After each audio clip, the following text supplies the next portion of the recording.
Good afternoon and welcome to another invigorating session of ENG4E. That's Grade 12 Workplace Preparation English, brought to you by WASA Distance Education Center. I am your instructor, Mike Laverty, and today's date is Thursday, March the 30th, 2023. Today's date marks class 27 of our 34 classes together. So after today, we'll have 8 more, and that'll be a wrap for this term. But we still got a lot of stuff to cover. And today we're finishing our discussion on Unit 4. I think we need one more class to finish off Unit 4, where we are discussing the culminating activity from this unit. And as I mentioned yesterday, and it's very important to keep this in mind, this culminating activity is actually worth 10% of your final grade. So the previous culminating activities from units 1, 2, and 3, those were sort of rolled into your overall assignment grade. So 70% of your grade is your unit assignments from units 1, 2, 3, and 4, and 3 culminating activities, 1, 2, and 3, and then so that's 70%. Then 10% is your culminating activity from Unit 4, and then 20% is your final exam, giving you a grand total of 100. So it's a very important culminating activity that will result in 10% of your overall grade in this course. So we are finishing week 7 of a 9-week course. We've got 3 weeks of classes left. Well, I guess realistically it's more like 2. We'll have 2 weeks next week. Graduation date is June 15th. So really, I want students to really keep that date first and foremost in their mind. It's very important to mention that students can't carry work over from school year to school year. So we're currently in the third term of the 2022-2023 school year, and all of the work that you're doing right now is hopefully leading up to you getting a credit. But here's the thing, if you can't finish by June 15th, then all that work, it can't be just carried over. You do have to resubmit it. You do have to redo it again for the next school year. So you've got about 2.5 weeks. Sorry, you've got about 2.5 months here to get that credit, right? So I think I'll mention that every day from here on in, but it's a very important date to keep in mind. So just thinking about our course schedule, we finished off units 1, 2, and 3. We spent last week, week 6, talking about unit 4, and we'll talk about it in this week, right? So we took week 6 and 7 to talk about unit 4. Tomorrow, not tomorrow, but Monday, we will do some novel study where we take a closer look, a deeper look at a few of the chapters from our assigned novel, Where the Rivers Meet. And then we'll talk about the final exam, preparation, getting you ready for that final exam. And what I'll do is I'll pull up the handouts from all 4 units, and we'll just do a comprehensive review of all of the assignments and just maybe pick up and find some spots that we didn't cover the material as deeply as we should have. This is my first time teaching this course, and it's been a learning experience for me. And I think that there's some areas that we moved through too quickly, but I was sort of I was worried about not having enough time to get through everything. But seeing that we have about 8 classes left, it's a great opportunity to do lots of review and to just really drill down on the key concepts of this course. ENG broadcasts every Monday, Tuesday, Thursday. Sorry, every Monday, Tuesday, Wednesday, Thursday from 2 p.m. to 2:50 p.m. If you're listening to us live on the radio, thanks for tuning in at 91.9 FM. You can also listen on Bell ExpressVu channel 972. You can phone us at 1-807-737-4017 or the toll-free number 1-800-465-7144. And you can also listen that's to phone into the studio to ask a question, make a comment. You can also find us on zoom.us. So go to zoom.us, click on the join button, and enter the specific meeting ID for my courses. That's 417-6699-799. Again, that's 417-6699-799. And I do want to mention that tomorrow, starting at 9 a.m.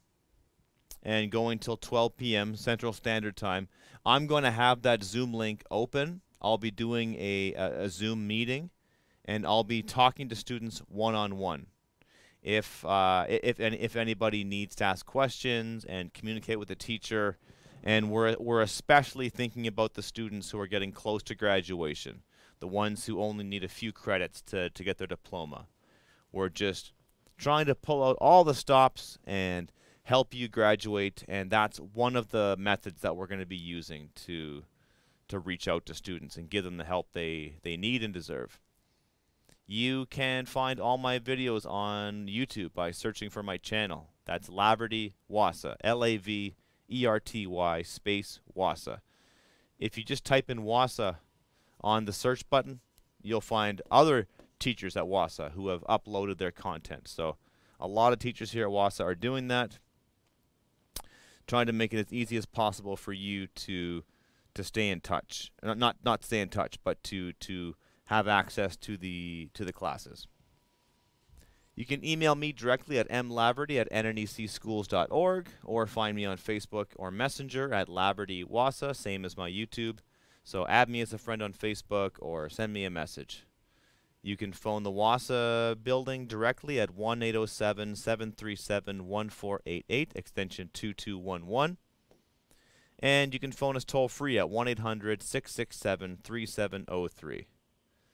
And a good reason to do that would be to reach out to one of the counselors here at Wassa. They are the experts when it comes to knowing what credits you have, what credits you need to graduate. They can point you down some different pathways. So they're the ones to get in touch with if you have questions about that. And I'm the one to talk to if you've got questions and comments about a specific question about this course, ENG4E, or if you've got a question about ENG3E or OLC4O, which are the other two English courses that I'm responsible for teaching. All right, so with that in mind, we will get into today's lesson, where I will walk you through the culminating activities. So once again, I'm just going to talk about the basic requirements of this portfolio. You know, what the portfolio is, what you've got to put in it. And then I'm going to do a live demonstration of me composing some of the criteria, some of the elements that you have to include in your employability skills portfolio. So just like yesterday, your learning goals are to take notes as we go over the required elements of the culminating activity, the employability skills portfolio. When you refer to your unit handout, you'll see that there is a checklist of all the required components that you need to include in this document. So please feel free to check out that checklist and make sure that you've got all the required elements. And you are to review your previous work in this class and reflect upon what you've learned and accomplished so far. Yesterday's class, I talked about the importance of doing that, to reflect upon what you've learned, to take stock of what you've learned so far, recognize that you can do so many things in your life that you couldn't do at another point in your life, And I think that sometimes we just forget of all the things we've done, and it's really important to take note of the little achievements, the things that we do. One of the best books I read in the past couple of years was called Atomic Habits. And in the Atomic Habit book, they call it Atomic Habits because it's like atoms, like really small. And you set really small goals for yourself, and then you hit those really small goals, and you celebrate every little step along the way. So you don't just celebrate the big ones like graduating from high school or getting a new job, or right. You celebrate all the steps that get you there. So it's really important to think back and reflect. And your success criteria is to practice the writing process, to begin drafting the written components of the culminating activity. So a lot of these elements are written, but these are the written elements where you're producing new writing, completely new writing. So your memo, my plans for the future, and 2 information reports. The first is on post-secondary opportunities, and the second one is a report on a chosen career/specific occupation.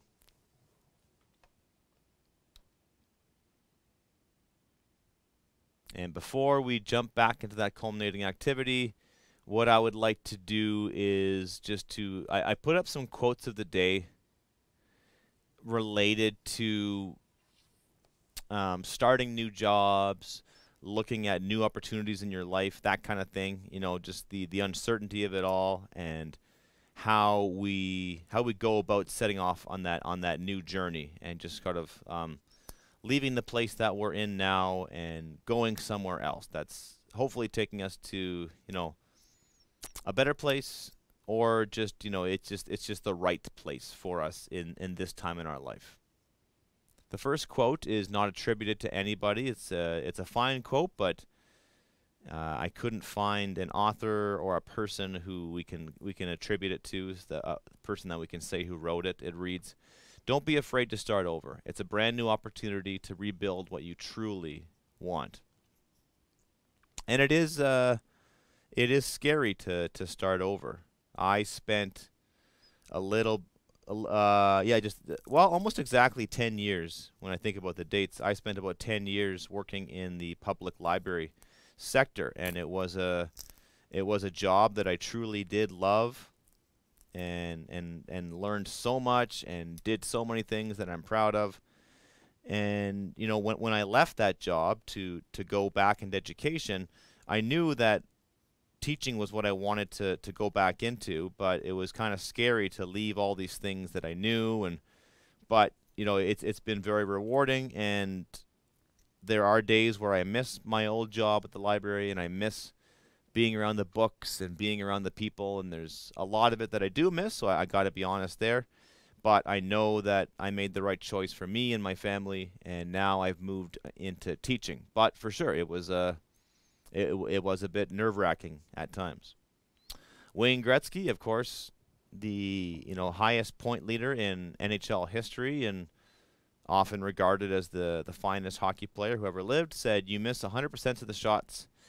You miss 100% of the shots you don't take." So it's great advice, and it's worth taking a shot on something, because you never know what's going to happen, and sometimes it's good to put yourself out there, and even if you don't get the job, it's a learning experience, and it's always good practice for next time. But there's a similar quote out there, I can't remember who said it. It was Tom Waits or someone like him. He said, when it comes time for me to leave this earth, and when I know that my time is almost out, I don't want to regret the things. I want to regret the things that I did do. I don't want to regret the things that I didn't do. So that's kind of another way of looking at it. Adina Friedman says, "Starting a new job can be nerve-wracking, but it's also exciting. You're embarking on a new future, positioning yourself to write a fresh story on a clean slate." Right? So isn't that one of the best things in life, having a fresh start over, having the opportunity to try again and to try to get things right. So, You know, we do have those opportunities. We do have those chances in life, right? Ariana Huffington from the Huffington Post is quoted as saying, "We need to accept that we won't always make the right decisions, that we will screw up royally sometimes. Understanding that failure is not the opposite of success, it's part of success." So I love that advice. That's advice that I give my boys all the time, and it's advice that I remind myself of all the time, right? So yeah, you can't dwell upon your mistakes too much, and you got to realize that all the mistakes you made led you towards the success that you've achieved in life. I once read a book about engineering, and they had a part in that book that I still tell people all the time is that little kids don't learn how to walk; they learn how to not fall down. And then they use that as a metaphor for building bridges, right? And it's like humans didn't learn how to build bridges that stood up. We learned how to build bridges that don't fall down, right? And if we didn't learn from the mistakes, if we didn't learn from building collapses, because that's what engineering really is, right? You build something, it fails, and if you just shrug your shoulders and be like, "Oh well, another one failed," then you're never going to learn anything, and you're never going to build a better thing. So when a building fails, when a bridge collapses, when some key component of a vehicle breaks down, then the people who designed that thing have to look at it and say, what went wrong? How did this thing go wrong? And how can we prevent that in the future? And then when they redesign it and they build it again, it should be stronger. And that's also a great metaphor for writing, right? You write a whole bunch of stuff, you make a bunch of mistakes, you see what works, you see what doesn't, and then you change course accordingly. And that's what you're going to do with your employment journey, right? You're going to reflect upon the things you've done well, think about the things you haven't done well, what mistakes have you made that you can avoid in the future, what successes have you had that you can build upon to get even more success, right? So stuff like that. And it's all about just accepting your own story, right? Which is not always easy to do, right? There's no problem thinking about the good stuff, and I don't think most humans have a hard time just thinking about the good times they've had and the successes they've had and all the times they were right and everybody was wrong, right? That's fun. I'll do that all day long. But what's hard is to think about your flaws and your limitations and the mistakes you made and the things in your past that you can't change and all the things you said you would do but you didn't do, right? So we all have to deal with that stuff. We all have to find a way to reckon with it, but I think we're all going to be better people if we can accept our own story for what it is, accept who we are as people, and then use that as like a launching pad for taking us somewhere else. So again, this skills portfolio is a chance for you to develop a portfolio that is a collection of documents that, it's going to focus attention on employment-related material. In putting your portfolio together, you'll also be demonstrating organization skills and the ability to follow instructions. So we did this yesterday, so I don't want to spend too much time on it, but it does need mentioning. So you have to create a folder. Now I mentioned this yesterday. It could be a digital folder. It could be an actual folder. I am happy with that. I'm good. I'm good with it being either way. So whether it be a physical folder or a digital folder, just pick one. And the important thing is organizing it. You need to have a memo, my plans for the future, 7 sentences. You need to have a copy of your resume, updated and revised. You're doing a cover letter. Important point, the cover letter is for a new job posting, right? So that was key question 38. You're doing a brand new job posting. So it's a cover letter for a new job you're applying for, not the one you applied for in key question 38. A completed job application form, your responses to your interview questions from key question 40, along with a copy of the job posting that you're applying for, a telephone interview with your teacher, where I ask the questions and you answer them. The questions you've already answered in key question 40. And the 2 information reports that we've already talked about, a post-secondary education opportunities and chosen career / specific occupation in your that you can look at. You're only submitting final copies, and all items must be printouts from a computer. So it's got to be these are all going to be digital copies.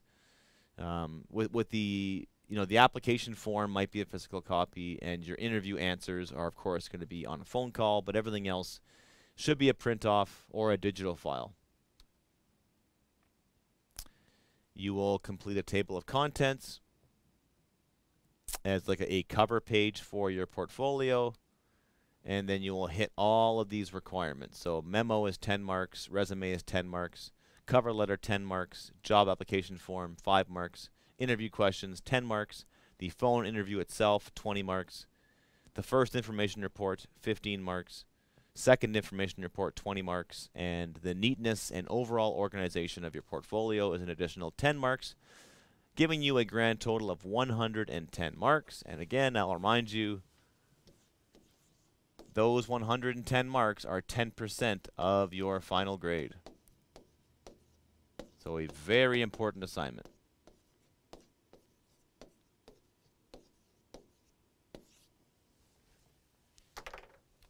Okay, so let's jump back into what we talked about. What we talked about yesterday, and I will pull up my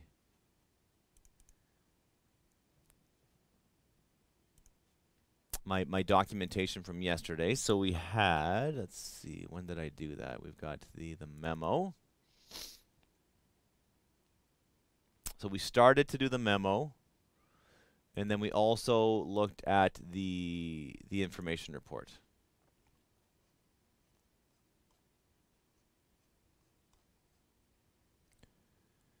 And so what I recommended to students yesterday, and again, this may not work for your writing process, and it just depends on how your brain is wired, I guess. But myself personally, I do enjoy bouncing between different documents and not necessarily just spending all my time on one and then moving on after it's finished. And I think it's a good approach for these 3 assignments, the memo and the information report, because the stuff you bring up in the memo is going to be like a summary of your information report, right? Your memo, My Plans for the Future, is going to talk about your plans for the future. So a chosen career, a job that you may do in the future, a post-secondary opportunity for you, right? So something like that.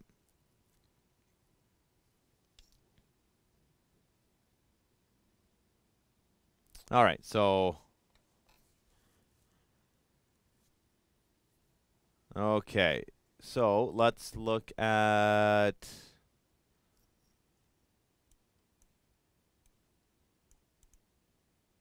the memo, right? So the requirements for the memo. So you need to write a memo to your teacher in response to the phrase, My Plans for the Future.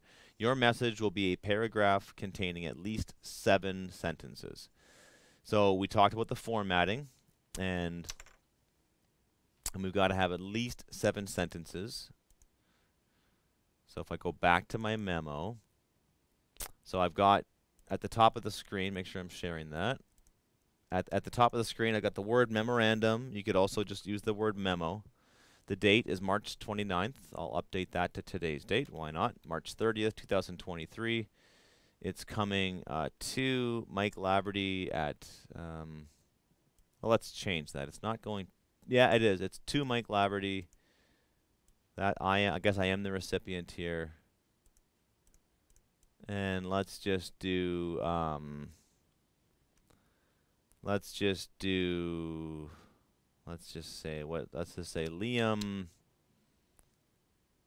Liam Neufeld, right? Just making that name up, right? So he's a student, right? My Plans for the Future. I'm going to change what I wrote yesterday. So his name's not the best student ever. His name is Liam Neufeld. And my name is Liam Neufeld, and I'm enrolled in one of your courses, ENG4E. I need 3 credits to graduate and earn my Ontario Secondary School diploma. I wanted to share a plan for my that's too wordy. I want to share my future plans. There we go.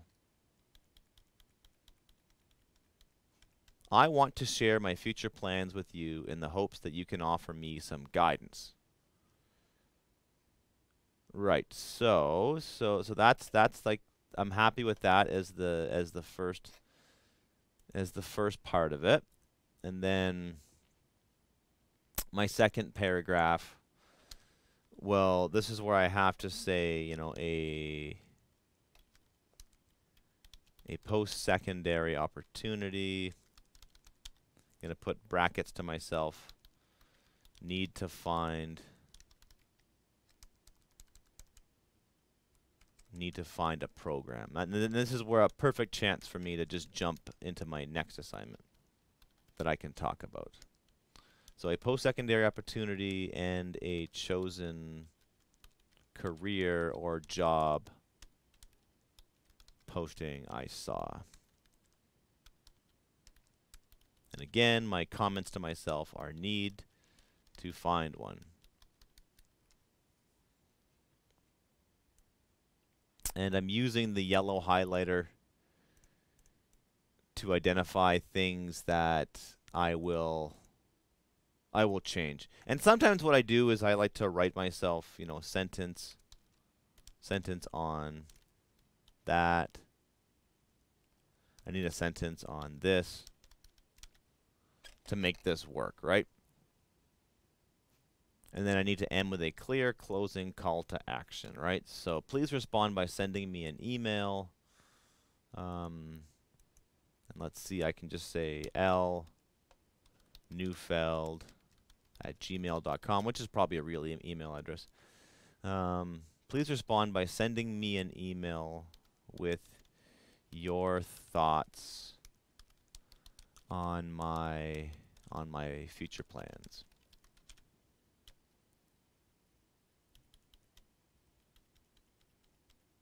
Okay, so you've given somebody a clear closing and a call to action. This is where you also may want to thank them, like, you know, I truly appreciate your time, and, you know, I truly appreciate your time and your previous, I don't know, words of wisdom seems a little too over the top, but and your previous guidance, something like that, right? So you're just thanking them for, you know, being a mentor in your life, and, you know, just thank them for helping you and say, you know, I appreciate your time and your previous guidance. Please respond by sending me an email with your thoughts on my future plans. All right, so I think that I like the way the memo is taking shape. We need to go back to our assignment criteria and go to number 6. So this is from your assignment handout. Let me just pull up the page, make sure I'm making sure I'm giving you the right information here. So, right, so starting on page 25 of the Unit 4 handout, they have all of the components listed. So number 1 is the memo that we just talked about, and number 6 is a brief information report describing any local post-secondary education opportunities which exist in your home community and opportunities for work. Note, if you are working already, comment on your present job situation and whether you are happy with how things are, right? So something you might want to do is you can always do a Google search on your community and just think about some, or just think about your community and what it has to offer. If I put the keyword post-secondary Sioux Lookout into a Google search, then I see we have Confederation College, Seven Generations Education Institute. I've got the Yellow Pages is listing colleges and universities in Sioux Lookout. We've got Confederation College, which has a campus in Sioux Lookout. It's at the new Sioux North High School. So I've got those. Let's see. We've got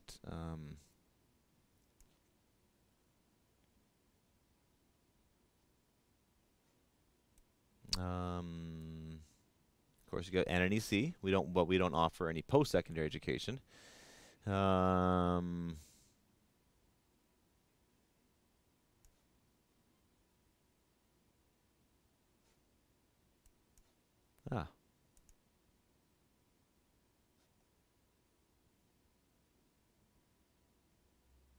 I mean, I hope I'm not speaking out of turn here, but I thought that we didn't offer any post-secondary education.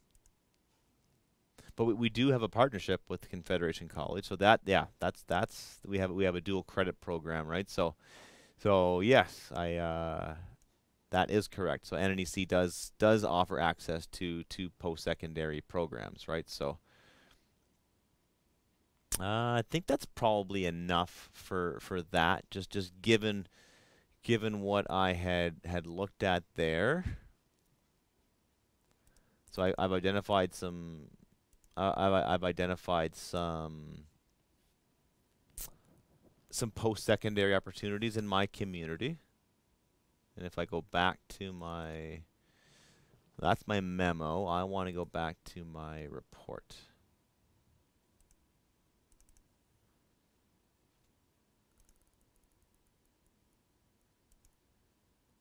Which is, here we go. So this is my information report, Unit 4, English 4E, culminating activity. So that's, identify if there are any opportunities. So these are notes to myself. And notes to you as a student, right? So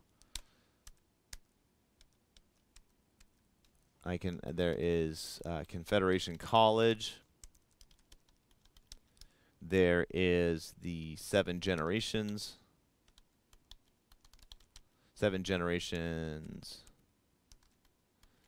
Education Institute. There's NNEC. There's the dual credit program, for example. And I feel like there was a one more I'm forgetting. Confederation College, Seven Generations. Am I missing one? Where's my internet? What did we have here? We had Confederation College. I want to go back. I feel like I'm missing something here. Confederation College, Seven Generations, NNEC. Well, I think that's good. Those three will work for now, right? So I can talk about those three. And let's also see, do we have a requirement? So at least 2 paragraphs in length, okay? Right, and that's, I think it's good to just divide it amongst that way. So,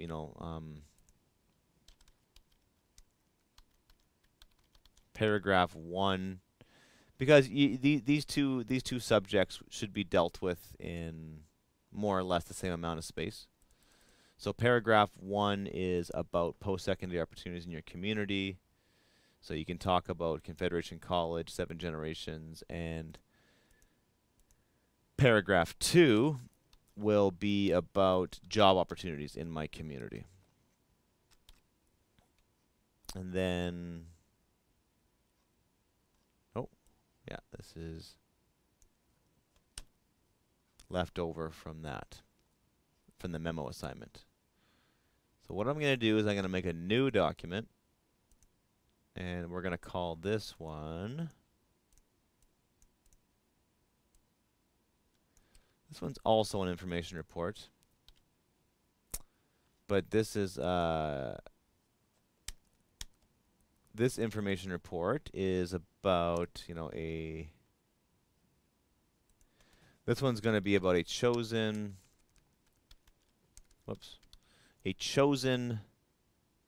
career / specific occupation. And so you're going to do some research for this one. You're going to do some research to figure out what occupation you're talking about. And, you know, now that I think about it, this, you know, this might be, and it's going to be 3 paragraphs long. So paragraph 1, paragraph 2. And so this is just the way that my brain works, and it may just be a result of me coming at this from a teacher, but I like to just break things down by their components and just start filling in, basically like filling in the things that I have to complete, right? So I know that all these requirements are going to be in there, right? So in these 3 paragraphs, you will comment on information you have read concerning positive and negative aspects of the occupation, levels of education required, salary information, and anything else you would like to mention. Okay. So I think what we have to do here is, now that I'm thinking about it and spending more time on it, I think a good, you know, you need to sort of start with an occupation and then work your way backwards and be like, you know, seeing what options are out there, and, you know, seeing what potential positions you could apply for and what you would have to do to make it happen, to actually get that job. So what I'm going to do is I'm going to look at SeulookoutJobs.com, which is the website of the Sue Hudson Employment Services website, so located here in Sioux Lookout, Ontario. And if we go to their current job, so on the on their website they have job seekers, and on the left-hand side of the page we've got a menu item that reads current jobs. If you open up the current jobs, it lists the jobs by the date they were posted. So it looks like there was no jobs posted today on March 30th, but there was at least a few posted yesterday, March 29th, 2023.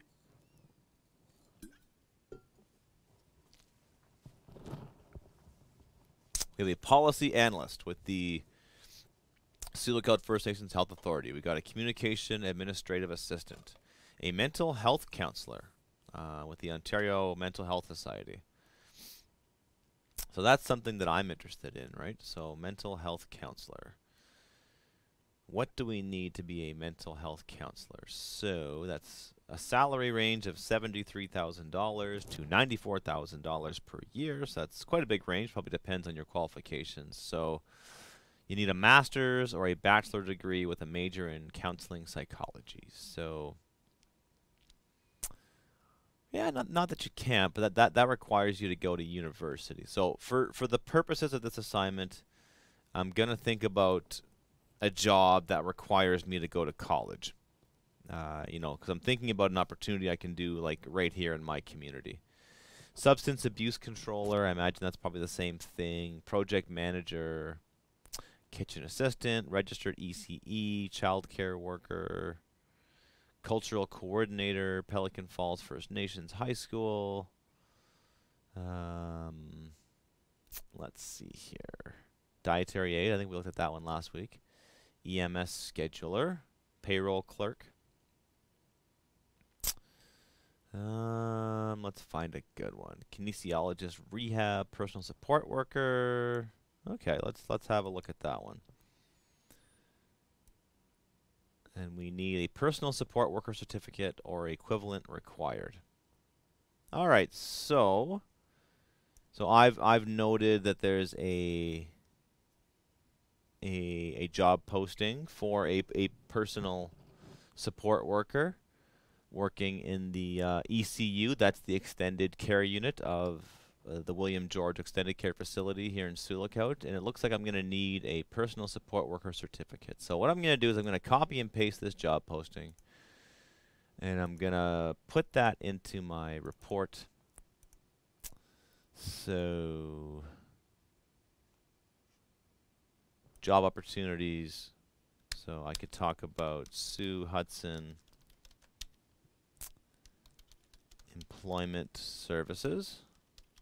And I'm going to include that link right there just for myself so I can refer back to it.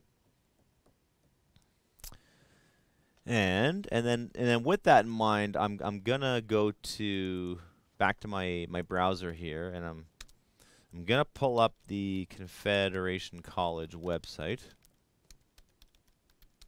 So really what I'm trying to do here is I'm trying to find a job posting, and then I'm going to see what qualifications are needed. So if someone's coming out of high school, they don't have that post-secondary employment, but if they did, they could apply for that job, right? So I'm just looking at there we go. Interestingly enough, the photograph for Confederation College is this forested area that's now all been cleared out and is now the road access into the new school. So that's kind of interesting. So let's go to the Confederation College website, and in the search bar, let's type in personal support worker. All right, so lots of options, right? I've got the personal support worker accelerated.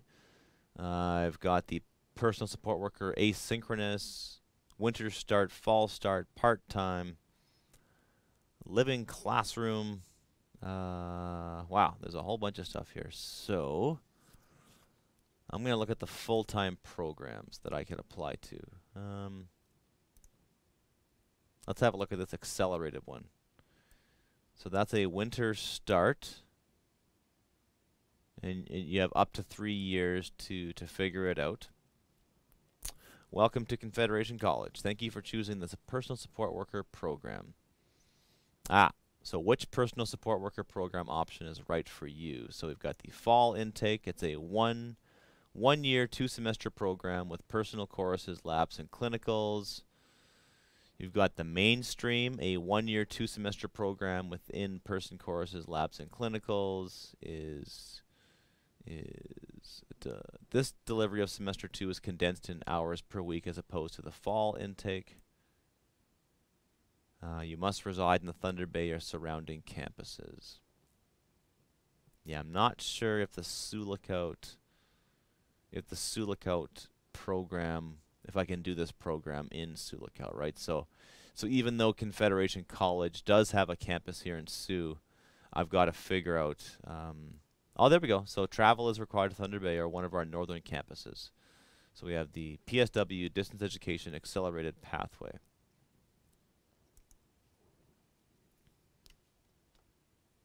So starts January, full-time and part-time. Okay, well there you go. So, and you know, like if you want, and I think that this would give you lots of information, is you might want to contact somebody at the college. Like you could talk to the Sioux Lookout campus, or you could reach out to this person, Tammy Chiodo, Program Officer, Distance Education. And I bet you if you sent her an email and just said, hey, I'm working on this assignment for getting my Ontario Secondary School Diploma, I'm wondering about this job, then you can just paraphrase her response to you if you get one. So if you can reach out to a professional in the field and get them to give you some insights, that would be amazing, right? So also in the question, there was talk about the positive and the negative aspects of of working in this field. So I would type in personal support worker, maybe Ontario. Try to be specific. Experience, right, or something. Maybe let's see this, working as a personal support worker, Ontario. So we've got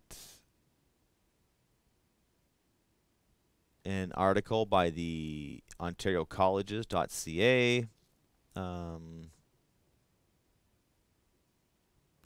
Job bank.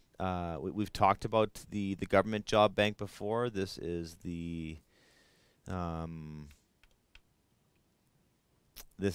Ontario specific job bank. So that's www.on.jobbank.gc.gc. Sorry, .gc.ca.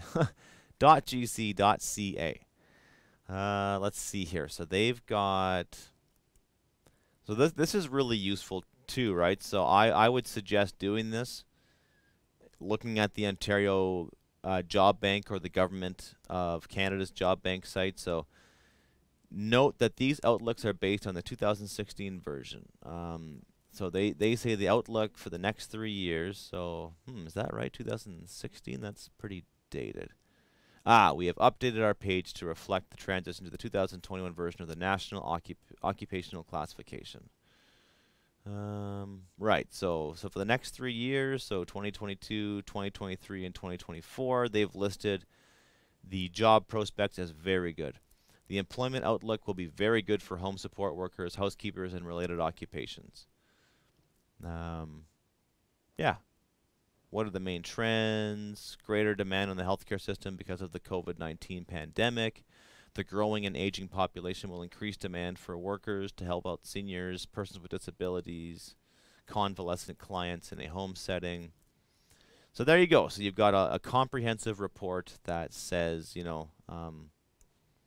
this is a field that's looking like it's a pretty good field to get into. You're gonna have a job. This is the pros and cons of becoming a PSW. So this is written by Cestar College of Business, Health, and Technology. And they've got the pros. They've got 6 pros. And they've got the cons, right? So yeah, some pretty significant cons, right? Number 2 is losing patients, right? That's got to be one of the hardest parts of the job, especially if you're working at an extended care facility, right? You get to know people. You care for them, you engage with them in a very intimate way, you know about them, you see their family, and then they inevitably die and pass away in that setting. And so you're constantly meeting new clients and then watching them kind of pass away and fade away from this world. So that's really hard, right? So there you go. So you've got some research to talk about the position, and I wish we had more time to go over all of this, but I'm just sort of guiding you through the process of figuring this out. And if we just, with the last couple of minutes, if I go back to my reports here, I'm going to make a note here, and it's good to do this when you're on a website. And you've gone. See, I've already backed out of my. Oh no, I haven't. I'm gonna copy that web page that talks about the Confederation College, and I'm gonna put it in right there.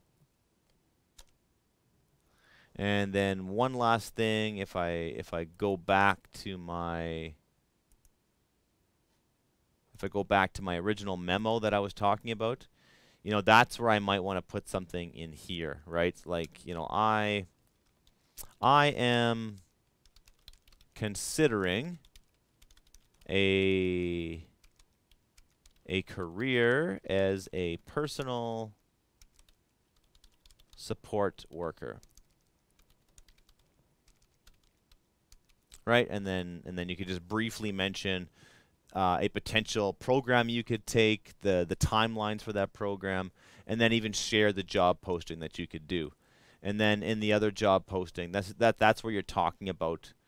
Sorry, in the other information report, you're talking about the specifics of that job, right? So in the information report on the chosen career specific one, your first paragraph might be talking about the job posting, and then talking about the pros and cons, and you'll have to figure out that for yourself, but you're gathering all the research you did on that specific job and putting it into one report. So that is unfortunately all the time we have for today. Again, I'd love to keep talking about this, but hopefully I've given you enough guidance that you can get started on your own. And of course, if you need any help, reach out to me with any questions. Have a great day, and we'll see you next week.